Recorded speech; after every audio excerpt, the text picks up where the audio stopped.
కానీ అలా కాదు. కార్తీక మాసం వచ్చేటప్పటికీ శివాలయంలో, విష్ణువాలయంలో, అంబికాలయంలో, మఠ ప్రాంగణంలో ఈ 4 చోట్ల కూడా దీపాన్ని పెడతారు. మీకు 12 నెలలు ఉన్నప్పటికీ కూడా 12 నెలలలో ఏ నెలలో పెట్టే దీపానికి కూడా ఆ నెలతో దీపం పేరు లేదు. ఏదో భాద్రపద దీపం, లేకపోతే ఆశ్వీజ దీపం, మార్గశిర దీపం అలా పేర్లు లేవు. ఒక్క కార్తీక మాసంలో పెట్టేటటువంటి దీపానికి మాత్రమే కార్తీక దీపము అని పేరు.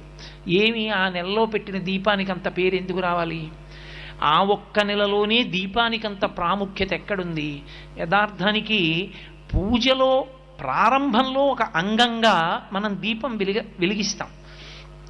కానీ కేరళ రాష్ట్రంలో ఇప్పటికీ ఒక అలవాటు ఉంది. దీపం ఒక్కదాన్ని వెలిగించి దాని మీదకి అన్నపూర్ణని ఆవాహన చేసి పూజ చేస్తారు అక్కడ. కానీ మన